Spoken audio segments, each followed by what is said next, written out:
नमस्कार। सप्ताह का आखिरी दिन, कल छुट्टी और 5 दिन की लगातार गिरावट।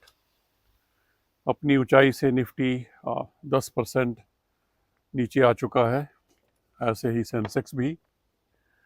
और कल थोड़ी सी कयामत आई। Nifty 1.5%, Sensex 1.25%, bank index 1.75%, mid cap 2.75 और स्मॉल कैप भी 2.5% नीचे गिरे। अब आज क्या होगा, कोई पॉजिटिव तो ऐसा कुछ लग नहीं रहा है। आज भी दो चार नतीजे थोड़े बड़ी कंपनियों के हैं और कल के बाद शायद ये ख़त्म हो जाएगा। कल तक ये अर्निंग सीज़न के रिजल्ट जो है ख़त्म हो जाएंगे, तो उसके बाद अगले हफ्ते पता चलेगा नया बहाना क्या बनता है। नया बहाना तो अभी भी बना हुआ है।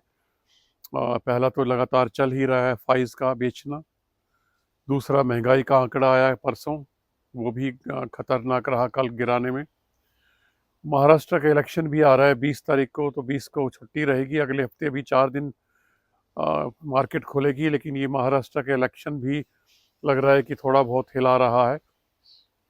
कॉमर्शियल सिटी तो है ही हमारे देश का, और अगर रिजल्ट बीजेपी के फेवर में नहीं रहा तो ये गिरावट और भी ज़्यादा गहरा सकती है। तो थोड़ा संभल के रहिए, होश हवाश में रहिएगा। हाँ, अगर आपकी एसआईपी चल रही है या नहीं चल रही है, शुरू करना चाहते हैं, बेहतरीन मौका है। बेहतरीन मौका है एसआईपी शुरू करने का। अगर ऑलरेडी चल रही है तो टॉप अप करने का। टॉप अप तो आप समझते होंगे कि लमसम डालने का बेहतरीन मौका है। 2-3 टुकड़ों में धीरे धीरे जैसे जैसे मार्केट गिरती है और आप क्वांटिटी को डालते चले जाइए, बेहतरीन मौका है। हालांकि आप जानते हैं कि मैं एसआईपी के ज़्यादा फेवर में नहीं होता, लेकिन मैं हमेशा कहता हूं कि अगर आज एसआईपी को लमसम से आप जोड़ दें, दोनों का कम्बिनेशन बना दें, तो आपका रिटर्न बढ़ जाता है। और वैसे भी एसआईपी उन लोगों के लिए अच्छा है जो रोज़ रोज़ झंझट में नहीं पड़ना चाहते। कंसिस्टेंटली डिसिप्लिन्ड वे में सेविंग्स होती रहती है, आपको पता भी नहीं रहता, फिक्स डेट पे आते हैं, पैसे कट जाते हैं, मार्केट घटी हो या बढ़ी हो। लेकिन अगर आप अब एसआईपी करना चाहते हैं तो मैं तो कहता हूँ कि एक मोटा सा अमाउंट लगाइए। मान लीजिए 500 यूनिट निफ्टी इंडेक्स के आज खरीदिए, और गिरता है तो 500 और खरीदिए, और गिरता है तो और 500 खरीदिए, फिर भूल जाइए। देखिए फिर रिटर्न 2-3 साल के बाद। तो एसआईपी में ये ज़रूर ध्यान रखिएगा कि आपका गोल कम से कम 10 साल का होना चाहिए, अदरवाइज वांछित फल नहीं मिलता है। चलिए, ये तो हुआ एसआईपी के बारे में। उसके बाद स्विगी कमाल कर दिया, कल 17% बढ़ के बंद हुआ है। मैंने आपको बताया था कि मैंने 4 नहीं 2 एप्लीकेशन लगाई थी, बदकिस्मती से दोनों के दोनों अलॉटमेंट हो गए, जबकि मैं सोच रहा था कि एक आएगा और इसके बाद मार्केट में गिरेगा तो कुछ और बढ़ा लूँगा, लेकिन यहाँ तो उल्टा हो गया। गिरी हुई मार्केट में 17% बढ़ गया। आगे पता नहीं क्या करेगा। चलिए, इसके बाद आते हैं पीएसयूज़। 3% गिरा है, रियल्टी 3% गिरा है, मेटल, ऑटो और फाइनेंशियल ये सारे गिरे हैं। तो मेरा सलाह ये है, मैं अपने आप को भी कह रहा हूँ और आपको भी कह रहा हूँ, पीएसयू से फ़िलहाल इस गिरावट में दूर रहें। चाहे वो डिफेंस हो, चाहे वो बैंक्स हो, चाहे बाकी पीएसयू स्टॉक्स हों, चाहे रेलवे हो, थोड़ा दूर रहिए। अभी थमने दीजिए इस गिरावट को, उसके बाद देखिएगा, अदरवाइज शायद आपका घाटा बढ़ जाएगा। तो अब अ, दुकान सजी हुई है, शादी का बफे जमा हुआ है। अब देखना आपको है कि खाना क्या है। आपको रसगुल्ले खाने हैं या गोलगप्पे से शुरू करना है, टिक्की खानी है, क्या क्या खाना है। मेरा कहने का मतलब ये है कि बहुत सारे कंपनियों के शेयर उस भाव पे आ रहे हैं जहां से उनको सोचने का काम शुरू किया जा सकता है। अगर मार्केट और गिरती है आज, तो और बेहतरीन मौका होगा खरीदने का। हालांकि मैंने आपको कल कहा था कि आप बिल्कुल दूर रहिए, मार्केट से दूर रहिए, मछली पकड़ने की कोशिश ना करें। कभी कभी तालाब के किनारे बैठकर उछलती कूदती मछली को देखने में मज़ा आता है। आशा है आपने मेरी बात मानी होगी, और आप मेरे ख्याल से आपको तसल्ली हुई होगी कि अच्छा किया हम दूर रहे। तो आज फिर आप देखिए, वेट एंड वॉच कीजिए। अगर आपको गिरावट लगती है तो आप थोड़ा थोड़ा खरीदना शुरू कर सकते हैं। जैसे मैं अनाड़ी समझ लीजिए या खिलाड़ी समझ लीजिए, Adani enterprises, Britannia, Asian paint और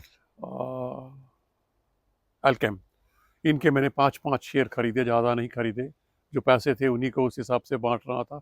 इनके 5-5 खरीदे। उसके बाद मदरसन सूमी गिरा कल रिजल्ट की वजह से 158 के करीब, उसको मैंने थोड़ा सा बढ़ाया, पहले भी था पर थोड़ा उसको बढ़ाया, और एक दो और ऐसे ही छोटे छोटे बढ़ाए जिनको मैं एवरेज डाउन करना चाह रहा था। तो कहने का मतलब ये, इस बफे में आपको जो अच्छा लगता है वो देख लीजिए। आपको अगर आपने चाट पकौड़ी के स्टॉल पे जाना है तो वहाँ पे रखे हुए हैं अडानी के शेयर, बेहतरीन भाव आने वाले हैं अगर आज भी गिर गए तो। 2816 में मैंने अडानी एंटरप्राइज खरीदा, देखा था कि 1300 से नीचे अडानी पोर्ट आ गया है।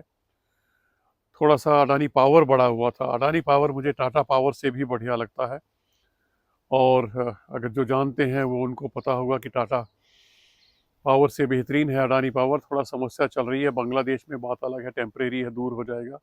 अडानी ग्रीन और एनर्जी दोनों ही टूटे हुए, यानी कि पांचों ये सीमेंट के दोनों भी अडानी के, अडानी सीमेंट में एसीसी और अंबुजा सारे टूटे हुए हैं। तो धीरे धीरे अगर आज मार्केट गिरता है, कमज़ोर तो रहेगा ही, और सिर्फ रिजल्ट वाले कुछ बढ़ा दे तो बढ़ा दे। कल भी जैसे इंडेक्स में परसों 4 हरे थे, कल 6 हरे थे, तो आज हो सकता है 8 हरे हों, तो यानी कि ट्रेंड मुझे लगता है थोड़ा बहुत ऐसे ही रहेगा, वोलेटाइल मार्केट आपको हिलाएगी। और वैसे भी आज आखिरी दिन है तो कुछ ज़्यादा ही हो सकता है, गिरावट भी होगी तो ज़्यादा हो सकती है, और या लास्ट मोमेंट पे थोड़ी बहुत रिकवरी भी आ सकती है, तो ध्यान रखिएगा। चलिए, ये तो हुआ अडानी के स्टॉल्स, चाट पकौड़ी वाले। उसके बाद अगर आप कढ़ी चावल के शौकीन हैं तो मुझे लगता है कि हिंडाल्को की स्टॉल पे जाना चाहिए आपको। हिंडाल्को बेहतरीन स्टॉक है, बेहतरीन भाव पे आया हुआ है, और कंसिडर किया जा सकता है। कोई इन्वेस्टमेंट एडवाइस नहीं है, मैं ये करने वाला हूँ तो मैं वही आपके साथ शेयर कर रहा हूँ। अगर आप करने वाले हैं तो पहले अपने फाइनेंशियल एडवाइज़र से सलाह ज़रूर ले लें। इसके बाद रिलायंस, रिलायंस 1250 के करीब आ गया है, तो मुझे लगता है कि मैं कोशिश करूँगा, पैसे बचेंगे तो बढ़ाऊँगा ज़रूर, कोई बुरा नहीं है। हालांकि बुरी खबर आ रही है कल थोड़ा सा, कि लग रहा था कि एलन मस्क को परमिशन मिल सकती है स्टारलिंक की। वो एक चिंता का विषय है, इसको ध्यान में रखिए। अगर आप रिलायंस में हाथ डालना चाहते हैं या पहले से ही हैं तो ये ध्यान रखिएगा, ये खतरे की घंटी है। टेस्ला और स्टारलिंक दोनों की परमिशन उसको शायद मिलेगी, और मिलेगी, अदरवाइज ट्रंप बाबू फिर हमारा रास्ता रोक देंगे एक्सपोर्ट का। सुजलोन गिरा है काफ़ी, सुजलोन में थोड़ा सा सावधान हो जाइए। अगर ये 50 से नीचे जाता है तो खतरे की घंटी है, 50 तक तो खतरा नहीं है, अगर 50 से नीचे जाता है तो खतरे की घंटी है, ध्यान रखिएगा। और कुछ आपके मन चाहे स्टॉक जिनके ऊपर आप टक्कर मार रहे थे, मुझे इरेडा लेना है, इरेडा लेना है, बजाज हाउसिंग लेना है, बजाज हाउसिंग लेना है, लीजिए ना। अगर 125 से नीचे आता तो देखिए, जोड़ना शुरू कर दीजिए, और रख के भूल जाइए 5 साल। यकीन मानिए तिगना है, यकीन मानिए तिगना है। इन्वेस्टमेंट एडवाइस नहीं है, पर मैं अपनी ओपिनियन शेयर कर रहा हूँ, जो मेरी रिसर्च है मैं वो शेयर कर रहा हूँ एजुकेशनल पर्पस के लिए। जेके टायर भी एक बहुत बढ़िया स्विंग ट्रेड के लिए बैट हो सकती है, 350 के आसपास आ गया है। अपोलो टायर में भी आप स्विंग ट्रेड या मोमेंटम को चेज कर सकते हैं, एक बेहतरीन स्टॉक। जेएसडब्ल्यू इंफ्रा में बहुत बार बता चुका हूँ, कल 290 के आसपास आ गया था, आज अगर और गिरता है तो ये 1 साल में 25-30% और 2.5 साल में 3 साल में दुगने से ज़्यादा होने का दमखम रखता है जेएसडब्ल्यू इंफ्रा, ध्यान रखिएगा इसको। इसके बाद मैंने ये तो बता ही दिया आपको, एशियन पेंट, ब्रिटानिया, एल्केम। मुझे लगता है कि अब ये थोड़ा बहुत स्टेबल हो गए हैं, ज़्यादा गिरावट की गुंजाइश एशियन पेंट में भी नहीं है, क्योंकि मैनेजमेंट की कमेंट्री के बाद जितना गिरावट होनी थी वो हो चुकी है। ठीक है कि ग्रेसिम से थोड़ा बहुत टक्कर का अंदेशा लगाया जा रहा है कि उनका जो पेंट है वो कुछ टक्कर देगा, लेकिन कहाँ तक देगा, 53% का शेयर है। आज ग्रेसिम के भी रिजल्ट आने वाले हैं वैसे तो, और मैं तो दोनों ही रखे बैठा हूँ, और ग्रेसिम भी गिरता है तो मैं वो भी लूँगा, कि दोनों का अगर कम्बिनेशन होगा तो बहुत बढ़िया होगा। फिर मेरे पास 3 हो जाएंगे, ग्रेसिम, बर्जर पेंट, इंडिगो तो मैंने अभी रिसेंटली बेच दिया जब बढ़ा हुआ था, और एशियन पेंट, 3 हो जाएंगे, काफ़ी है। इसके बाद तो मेरी लिस्ट में शायद कुछ नहीं है, तो सुजलोन के साथ रतन इंडिया भी गिरा कल, जोमेटो भी, जीएनएफसी बहुत गिर गया। मैं इससे परेशान हो गया हूँ, क्योंकि 600 से भी नीचे चला गया, मेरे पास है, उसको देख के, गिरा देख के कोफ्त होती है, लेकिन मुझे पता है ये रिकवर कर लेगा, इसलिए मैं इसकी तरफ ज़्यादा देखता नहीं हूँ। तो यही है मेरे ख्याल से आज का तबसरा।